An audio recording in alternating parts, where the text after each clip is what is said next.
ಎಲ್ಲರಿಗೂ ನಮಸ್ಕಾರ. ಇವತ್ತಿನ ವಿಡಿಯೋದಲ್ಲಿ ನಾನು ನಿಮಗೆ ನಿನ್ನೆ ಮಂಡಿಸಿರುವಂಥ ಬಜೆಟ್ನಲ್ಲಿರುವಂತಹ ಅಪ್ಡೇಟ್ ಬಗ್ಗೆ ತಿಳಿಸ್ಕೊಡ್ತಿದ್ದೀನಿ. ಬಜೆಟ್ ಹೈಲೈಟ್ಸ್ ಬಗ್ಗೆ ತಿಳಿಸ್ಕೊಡ್ತಾ ಇದ್ದೀನಿ. ಹಾಗೂ ಟ್ಯಾಕ್ಸ್ ಎಕ್ಸೆಂಪ್ಷನ್ಸ್ ಏನೇನು ಅಲ್ಲಿ ಚೇಂಜಸ್ ಮಾಡಿದ್ದಾರೆ, ಟ್ಯಾಕ್ಸ್ ಸ್ಲ್ಯಾಬ್ಸಲ್ಲಿ ರಿವೈಸ್ ಮಾಡಿದ್ದಾರೆ, ಅದನ್ನು ತಿಳಿಸ್ಕೊಡ್ತೀನಿ. ಈ ನ್ಯೂಸನ್ನು ನೀವು ನೋಡಿರ್ಬೋದು ಆಲ್ರೆಡಿ. ಆದರೆ ಇದರಲ್ಲಿ ಕೆಲವೊಂದು ಕಂಡೀಷನ್ಗಳು, ಕೆಲವೊಂದು ಎಕ್ಸ್ಪ್ಲನೇಷನ್ಸನ್ನು ಬೇಕು ಅಂತ ಹೇಳಿ ನನ್ನ ವಿಡಿಯೋಸ್ ಸಬ್ಸ್ಕ್ರೈಬರ್ಸ್ ಕಮೆಂಟ್ ಮಾಡಿ ತಿಳಿಸಿದ್ರು. ಕೆಲವೊಂದು ಡೌಟ್ಸ್ಗಳಿದ್ದಾವೆ, ನಮಗೆ ಅದನ್ನು ಕ್ಲಿಯರ್ ಮಾಡಿ ಅಂತ ಹೇಳಿ. ಆ ಎಲ್ಲ ಕ್ವಶನ್ಸ್ಗಳನ್ನು ಸೇರಿಸಿ ನಾನು ಈ ವಿಡಿಯೋದಲ್ಲಿ ಆನ್ಸರ್ ಮಾಡ್ತೀನಿ. ಹಾಗಾಗಿ ಈ ವಿಡಿಯೋನ ಪೂರ್ತಿಯಾಗಿ ನೋಡಿ. ಹಾಗೂ ಹೇಗೆ ಕ್ಯಾಲ್ಕುಲೇಷನ್ ಆಗುತ್ತೆ, ಅಂದಾಜು ಒಂದು ಎಷ್ಟು ಚೇಂಜಸ್ ಟ್ಯಾಕ್ಸ್ ಉಳಿತಾಯ ಆಗುತ್ತೆ ನಿಮಗೆ, ಹಾಗೂ ಎಲ್ಲ ವಿಷಯಗಳನ್ನು ನೀವು ತಿಳ್ಕೊಳ್ಬೋದಾಗಿದೆ. ಇದು ಎಲ್ಲ ಟ್ಯಾಕ್ಸ್ ಪೇಯರ್ಸ್ಗೂ ಕೂಡ ಅನ್ವಯ ಆಗುತ್ತೆ. ಹಾಗಾಗಿ ನೀವು ನೋಡಿ, ಹಾಗೂ ನಿಮ್ಗೆ ಗೊತ್ತಿರುವಂಥ ನಿಮ್ಮ ಕಲೀಗ್ಸ್ ಜೊತೆ ಅಥವಾ ನಿಮ್ಮ ಪರಿಚಯ ಇರೋರ ಜೊತೆ ಕೂಡ ಈ ವಿಡಿಯೋನ ಶೇರ್ ಮಾಡಿ, ಹಾಗೂ ಅವ್ರಿಗೂ ಕೂಡ ಇನ್ಫಾರ್ಮೇಷನನ್ನು ತಿಳಿಸ್ಕೊಡಿ. ಸೊ ನಿಮಗೆ ಗೊತ್ತಿರೋ ಮೊದಲನೇದಾಗಿ ನಿರ್ಮಲಾ ಸೀತಾರಾಮನ್ ಅವರು ಫೆಬ್ರವರಿ 1ರಂದು 2025 ಬಜೆಟನ್ನು ಮಂಡನೆ ಮಾಡಿದರು. ಆ ಬಜೆಟ್ನಲ್ಲಿ ಹಲವಾರು ಪ್ರಮುಖ ಅಂಶಗಳನ್ನು ನೀಡಿದರು. ಅದರಲ್ಲಿ ಒಂದು ಮೇನ್ ಇಂಪಾರ್ಟೆಂಟ್ ಅಂಶ ಏನಂದರೆ, 12 ಲಕ್ಷ ಸ್ಯಾಲ್ರಿ ಇರೋವರು, ಯಾರಿಗೆ ವರ್ಷಕ್ಕೆ 12 ಲಕ್ಷ ಸ್ಯಾಲ್ರಿ ಬರ್ತಿರುತ್ತೋ ಅವರು ಯಾವುದೇ ರೀತಿಯ ಟ್ಯಾಕ್ಸನ್ನು ಪೇ ಮಾಡೋ ಅವಶ್ಯಕತೆ ಇರೋದಿಲ್ಲ. ಅಂದರೆ ನೀವು ನಿವೃತ್ತರಾಗಿರ್ಬೋದು, ನಿಮ್ಮ ಪೆನ್ಷನ್ ಬರ್ತಿರ್ಬೋದು, ಅಥವಾ ನೀವು ನಿಮಗೆ ಬೇರೆ ಯಾವುದೋ ರೀತಿ ಇನ್ಕಮ್ ಬರ್ತಿರ್ಬೋದು. ನೀವು ನಿಮಗೆ ಫಾರ್ ಎಕ್ಸಾಂಪಲ್ ನೀವು ಮನೆ ಬಾಡಿಗೆ ಕೊಟ್ಟಿದ್ರೆ ಅದರಿಂದ ರೆಂಟ್ ಬರ್ತಿದ್ದೆ, ಅದು ಇನ್ಕಮ್ ಕನ್ಸಿಡರ್ ಆಗುತ್ತೆ.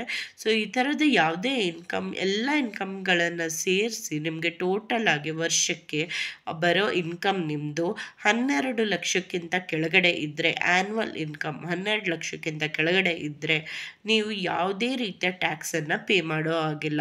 ಸೊ ಮೊದಲನೇದಾಗಿ ಇದು ತುಂಬ ಒಂದು ಒಳ್ಳೆಯ ವಿಷಯ ಆಗಿದೆ. ಯಾಕಂದರೆ ಲಾಸ್ಟ್ ಇಯರ್ವರೆಗೂ 7 ಲಕ್ಷದವರೆಗೂ ಸ್ಯಾಲ್ರಿ ಇರುವವರು ಯಾವುದೇ ರೀತಿಯ ಟ್ಯಾಕ್ಸ್ ಕೊಡಬೇಕಾಗಿರಲಿಲ್ಲ. 7 ಲಕ್ಷಕ್ಕಿಂತ ಜಾಸ್ತಿ ಏನಾದರೂ ನಿಮಗೆ ಇನ್ಕಮ್ ಇದ್ದರೆ ಅವರು ಟ್ಯಾಕ್ಸ್ ಪೇ ಮಾಡಬೇಕಾಗಿತ್ತು. ಇದನ್ನು ಸಡನ್ನಾಗಿ ಒಂದೇ ಸಲ 5 ಲಕ್ಷ ಜಾಸ್ತಿ ಮಾಡಿ 12 ಲಕ್ಷ ಅಂತ ಮಾಡಿದ್ದಾರೆ. ಇದರಿಂದ ಹಲವಾರು ಜನ ಮಿಡ್ಲ್ ಕ್ಲಾಸ್ನವರಿಗೆ ಉಪಯೋಗ ಆಗಲಿದೆ.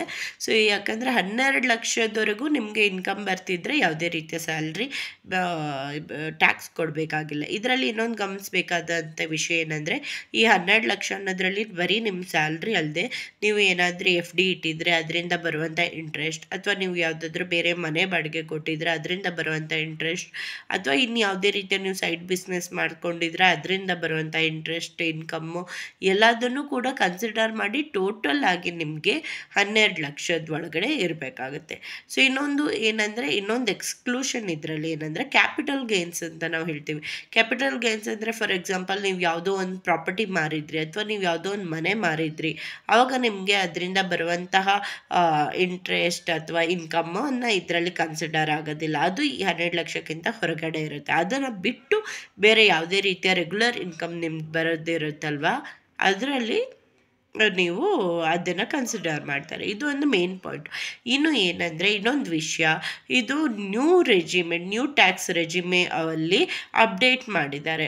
ಸೊ ಇದನ್ನು ಕರೆಕ್ಟಾಗಿ ಗಮನಿಸಬೇಕಾಗುತ್ತೆ. ಹಲವಾರು ಜನ ಅಂದ್ಕೊಂಡಿದ್ದಾರೆ ಓಲ್ಡ್ ಟ್ಯಾಕ್ಸ್ ರೆಜಿಮೆಯಲ್ಲೂ ಕೂಡ ಚೇಂಜಸ್ ಆಗಿದೆ ಅಂತ. ಓಲ್ಡ್ ಟ್ಯಾಕ್ಸ್ ರೆಜಿಮೆಯಲ್ಲಿ ಏನು ಚೇಂಜಸ್ ಆಗಿಲ್ಲ.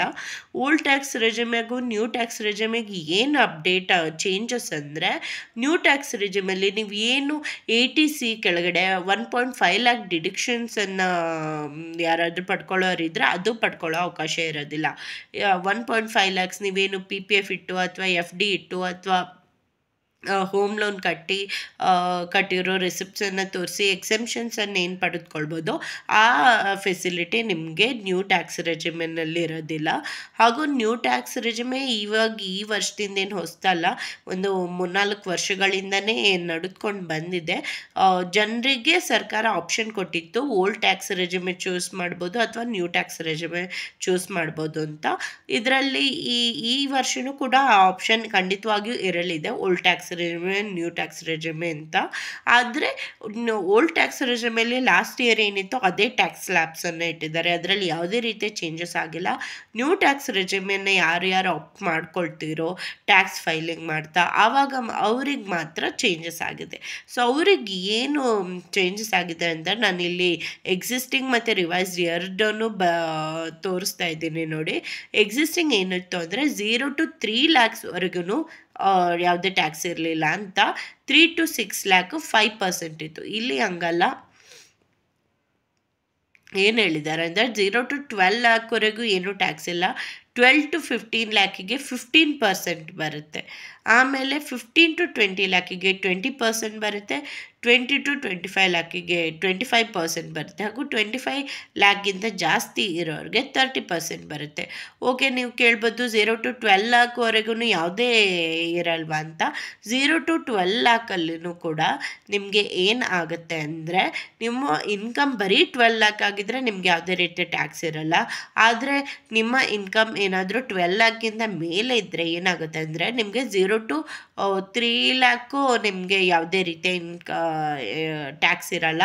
4 to 8 lakhಗೆ ನಿಮಗೆ 5% ಇರುತ್ತೆ. ಹಾಗೂ 8 to 12 lakhಗೆ ನಿಮಗೆ 10% ಇರುತ್ತೆ. ಇದನ್ನು ಗಮನದಲ್ಲಿ ಇಟ್ಕೊಳ್ಬೇಕಾಗುತ್ತೆ. ಸೊ ಇದು ರಿವೈಸ್ ಟ್ಯಾಕ್ಸ್ ಸ್ಲ್ಯಾಬ್ಸು. ಇನ್ನೂ ಏನಾದರೂ ನಿಮಗೆ ಡೌಟ್ಗಳಿದ್ದರೆ ಖಂಡಿತವಾಗಿಯೂ ನೀವು ಕಮೆಂಟಲ್ಲಿ ತಿಳಿಸಿ, ನಾನು ಅದನ್ನು ಕೂಡ ಎಕ್ಸ್ಪ್ಲೇನ್ ಮಾಡ್ತೀನಿ. ಹಾಗೂ ನಾನು ಆಲ್ರೆಡಿ ಹೇಳ್ದ ಹಾಗೆ ಇದರಿಂದ ಹಲವಾರು ಜನರಿಗೆ ಉಪಯೋಗ ಆಗಲಿದೆ. ಯಾರ್ಯಾರಿಗೆ 12 lakhsಗಿಂತ ಕಡಿಮೆ ಇನ್ಕಮ್ ಇರುತ್ತೋ ಅವ್ರಿಗಂತೂ ಖಂಡಿತವಾಗಿಯೂ ದೊಡ್ಡ ಹೆಲ್ಪೇ ಆಗುತ್ತೆ. ಯಾಕಂದರೆ ₹1 ಕೂಡ ಅವರು ಟ್ಯಾಕ್ಸ್ ಪೇ ಮಾಡೋ ಅಂಥದ್ದಿರಲ್ಲ. ಅದೇ ಯಾರ್ಯಾರಿಗೆ 12 lakhಗಿಂತ ಜಾಸ್ತಿ ಇನ್ಕಮ್ ಇರುತ್ತೋ ಅವರು ನ್ಯೂ ಟ್ಯಾಕ್ಸ್ ರೆಜಿಮೆನ ಆಪ್ಟ್ ಮಾಡಿಕೊಂಡು ಏನು ಬೆನಿಫಿಟ್ ಕೊಟ್ಟಿದ್ದಾರೆ, ಟ್ಯಾಕ್ಸ್ ಸ್ಲ್ಯಾಬ್ ರಿವಿಷನ್ ಏನು ಮಾಡಿದ್ದಾರೆ ಅದನ್ನು ಕೂಡ ಪಡೆದುಕೊಳ್ಬೋದಾಗಿದೆ. ಸೊ ಇನ್ನು ಓಲ್ಡ್ ಟ್ಯಾಕ್ಸ್ ರೆಜಿಮೆನ ಆಪ್ಟ್ ಮಾಡ್ಕೊಂಡಿದ್ರೆ ನಾವು ಈ ವರ್ಷ ಅಂತ ಕೇಳೋದಾದರೆ, ಓಲ್ಡ್ ಟ್ಯಾಕ್ಸ್ ರೆಜಿಮೆ ಆಪ್ಟ್ ಮಾಡ್ಕೊಂಡಿರೋರಿಗೆ ಯಾವುದೇ ರೀತಿಯ ಚೇಂಜಸ್ ಇರಲ್ಲ. ಲಾಸ್ಟ್ ಇಯರ್ ಏನೇನು ಟ್ಯಾಕ್ಸ್ ಸ್ಲ್ಯಾಬ್ ಇತ್ತೋ ಅದೇ ಕಂಟಿನ್ಯೂ ಆಗುತ್ತೆ. ಹಾಗೂ ನೀವೇನು ATC ಅಡಿ 1.5 lakh ಡಿಡಕ್ಷನ್ ಎಕ್ಸೆಪ್ಷನ್ಸ್ ಅಂತ ತಗೊಳ್ತಿದ್ರು ಅದನ್ನೇ ಕಂಟಿನ್ಯೂ ಮಾಡ್ಬೋದಾಗಿದೆ ಈ ವರ್ಷನೂ ಕೂಡ. ಆಮೇಲೆ ಇನ್ನೊಂದು ಕ್ವಶನ್ ಏನಂದರೆ, ಇದು ಯಾವಾಗದಿಂದ ಜಾರಿ ಆಗುತ್ತೆ ಅಂದರೆ, ಇದು ನೆಕ್ಸ್ಟ್ ಫೈನಾನ್ಷಿಯಲ್ ಇಯರ್ ಅಂದರೆ ಏಪ್ರಿಲ್ 2025 ಇಂದ ಮಾರ್ಚ್ 2026ವರೆಗೂ ಏನು ಇರುತ್ತೋ ಆ ಫೈನಾನ್ಷಿಯಲ್ ಇಯರ್ಗೆ ಈ ಹೊಸ ಟ್ಯಾಕ್ಸ್ ಸ್ಲ್ಯಾಬು ಮತ್ತು 12 lakh ಇನ್ಕಮ್ ಎಲ್ಲ ಅಪ್ಲೈ ಆಗೋದು. ಏನು ನೀವು ಈ ವರ್ಷದ್ದು 2024 ಏಪ್ರಿಲಿಂದ 2025 ಮಾರ್ಚ್ವರೆಗೆ ಫೈನಾನ್ಷಿಯಲ್ ಇಯರ್ಗೆ ಏನು ಫೈಲಿಂಗ್ ಮಾಡ್ತೀರೋ ಅದು ಜುಲೈಯಲ್ಲಿ ಮಾಡ್ತೀವಿ. ಯೂಶಲಿ ಡೆಡ್ಲೈನ್ ಜುಲೈ 31 ಕೊಟ್ಟಿರ್ತಾರೆ. ಆವಾಗ ಇದು ಅಪ್ಲೈ ಆಗೋದಿಲ್ಲ. ಈ ಹೊಸ ರೂಲ್ಸ್ ಅಪ್ಲೈ ಆಗೋದು ನೆಕ್ಸ್ಟ್ ಫೈನಾನ್ಷಿಯಲ್ ಇಯರಿಂದ. ಇನ್ನೂ ಏನಾದರೂ ಡೌಟ್ಗಳಿದ್ದರೆ ಕಮೆಂಟ್ ಮಾಡಿ ತಿಳಿಸಿ. ಧನ್ಯವಾದಗಳು.